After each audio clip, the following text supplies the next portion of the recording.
Olá, tudo bem? Estamos aí mais uma vez para estar gravando mais um vídeo aqui em nosso canal. Quero pedir a você que se inscreva em nosso canal, você que está aí pela primeira vez, se inscreva em nosso canal, dê um like nesse vídeo, compartilhe para seus amigos. Gálatas capítulo 3 foi onde a gente parou. Ó Gálatas, insensatos, quem os enfeitiçou? Não foi diante dos seus olhos que Jesus Cristo foi exposto como crucificado?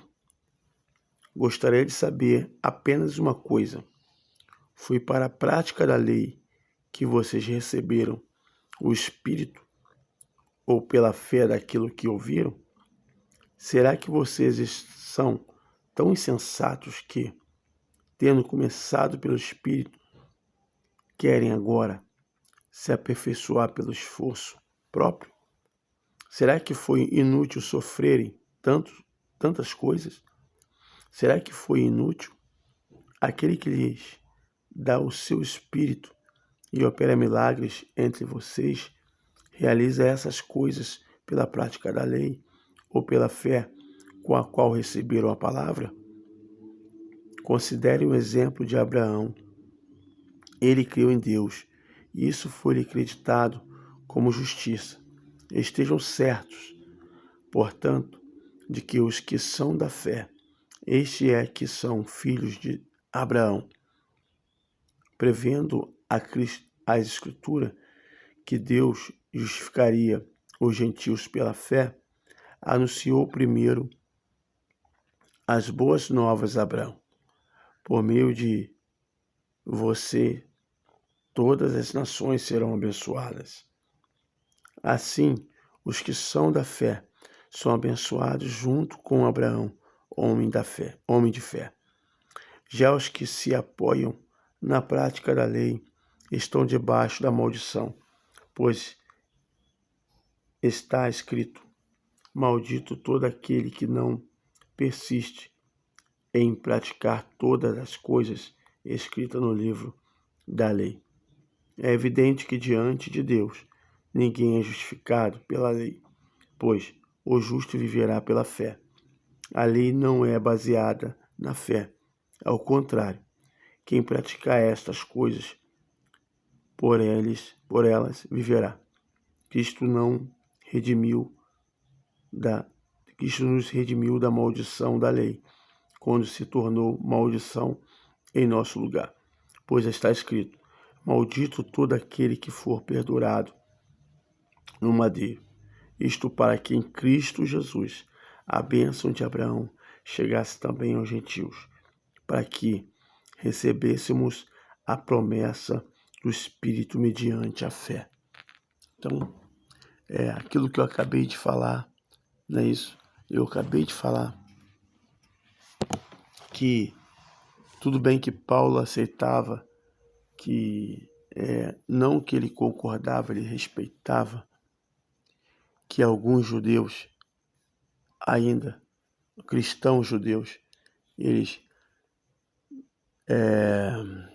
tinham um compromisso ainda com o judaísmo, por mais que declarassem ser cristão, mas aqui está bem claro que para ele, quem está na lei está debaixo de maldição, porque ninguém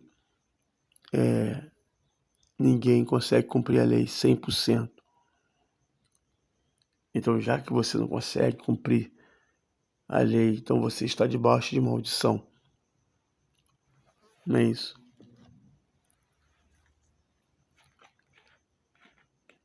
Então, se você se propõe a andar na lei, então você tem que cumpri-la. E sabendo que você não vai conseguir cumprir tudo, porque, por exemplo, 5 anos no judaísmo, uma hora você vai deixar de fazer alguma cerimônia, não vai?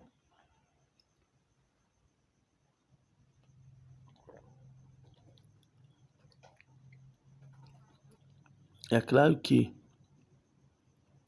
com certeza, os rabinos, eles têm ali solução para tudo. Ah, se você não conseguiu fazer isso, você faz aquilo. Ah, você purifica disso, purifica daquilo. Eles sempre têm uma saída. É um montão de coisa, cara, que vai gerando outras coisas. Por exemplo, isso aqui não quer dizer que tem lá. Vou dar só um exemplo. Só um exemplo. Não quer dizer que isso tem lá. Vamos que você não fez a festa de lua nova. Aí, já que você não fez a festa de lua nova, você toma 7 banhos. Disso, daquilo. Toma 7 banhos de água. Com água para purificar por causa disso, por causa daquilo. Entendeu? Então uma coisa sempre gera outra. Uma norma, uma regra sempre gera outra regra. Uma lei gera outra lei, aí por aí vai. E é um, é uma bola de neve.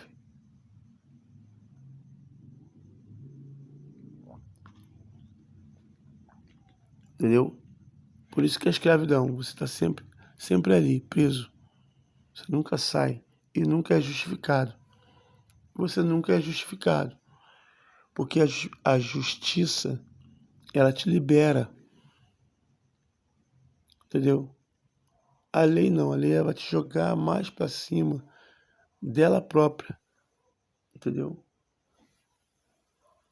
Porque você nunca vai ser aquele que vai cumpri-la sempre. Uma hora tu vai deslizar. Então o apóstolo Paulo, ele faz essa diferença.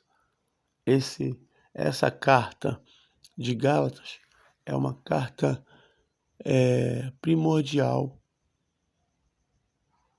para, para o cristão. Por isso que o cristão ele precisa saber também dos pormenores da doutrina, entendeu? Porque com certeza a história ela se repete. Aqui mesmo perto de casa aqui tem umas igrejas que estão cheias de rituais judaicos. E estão querendo botar na cabeça do pessoal aqui também que eles têm que seguir também isso. Aí tem essa batalha, entendeu? Então, essa carta ela é fundamental para a base do cristão, da vida cristã. Então ele diz que aí ele fala sobre o personagem, né? O pai da fé, Abraão, não é isso? Então a gente, justificados, porque nós andamos pela fé. E Abraão, ele veio antes da lei. É isso que ele vai falar mais lá para frente. Ele vai falar sobre aquele que está debaixo da promessa e aquele que está debaixo da lei. Entendeu? É muito bonita essa carta. Então, o que acontece? Ele dá o exemplo de Abraão para dizer que quem caminha pela fé está andando nos passos de Abraão. E foi prometido para Abraão que todo aquele que em Abraão serão benditas todas as famílias da terra. Não é isso?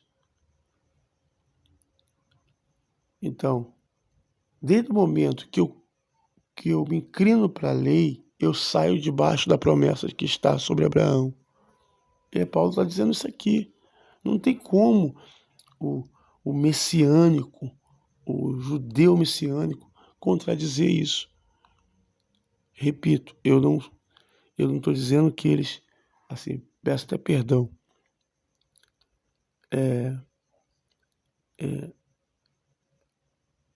parece-me que eles não vê essa passagem das Escrituras Sagradas do Novo Testamento. Mas, assim, se eu estiver enganado, me perdoem, judeus messiânicos, mas parece que Paulo está dizendo isso, que se você se inclina para a lei, você entra em maldição.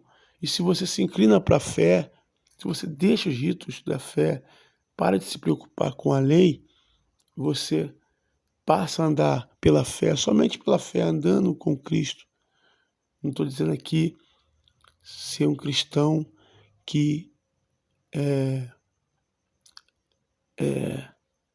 carregue ali atitudes morais.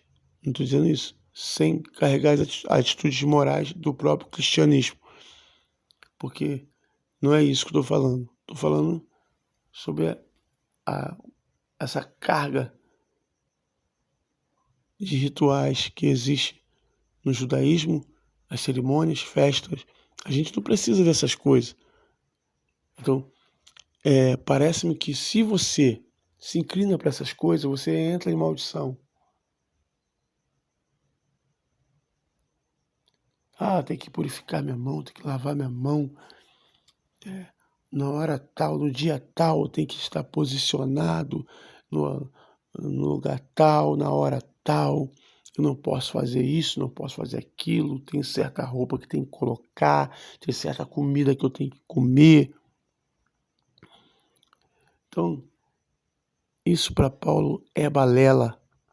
Isso para Paulo é balela. Nós agora somos livres. Livres. Estamos livres, não precisamos da lei. Estamos em Cristo Jesus. Vivemos guiados pelo Espírito. Quem comanda a nossa vida agora é o Espírito Santo, Consolador. Entendeu? Então ele fala sobre isso. Isso é fundamental. É muito lindo. É muito bonito. Essa separação que o apóstolo Paulo fala, essa coisa dos dois períodos, onde Deus, os dois primeiros períodos ali, depois do dilúvio, onde Deus se manifesta para o homem, que é o período em que ele aparece para Abraão e depois para Moisés, o povo de Israel. São dois períodos em que as intenções de Deus são diferentes. Entendeu? Mas você é o povo da lei. Abraão, os seus filhos, vai ter um período, Abraão, que eu vou falar isso mais para frente. É lindo isso. Vai ter um período. Abraão, você está sob a promessa.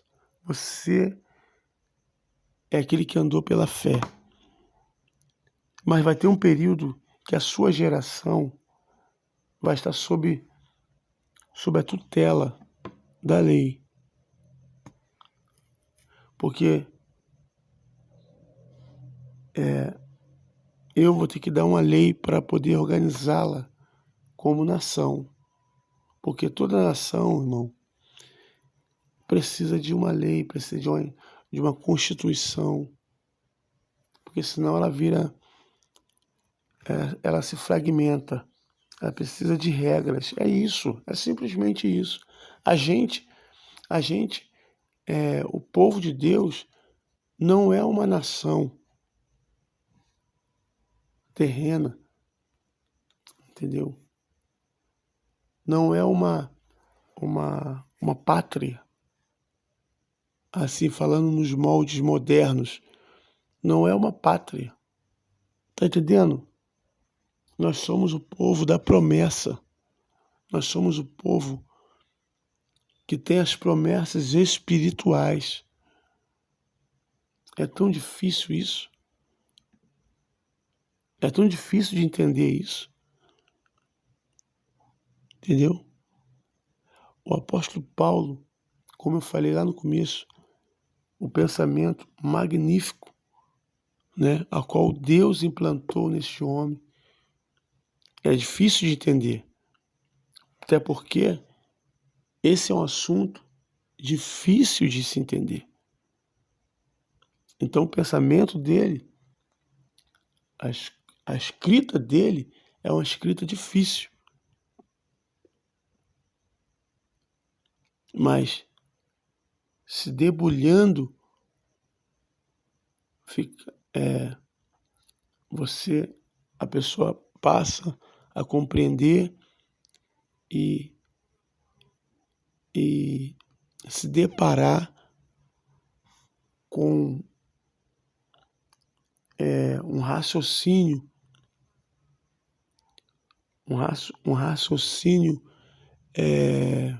esclarecedor acerca daquilo que o próprio Cristo quis trazer para nós, desde os tempos de Abraão, desde os tempos de Noé. Tá entendendo? Então fica aí no próximo capítulo. Não, nos próximos versículos a gente continua, porque ainda estamos no capítulo 3. Beleza?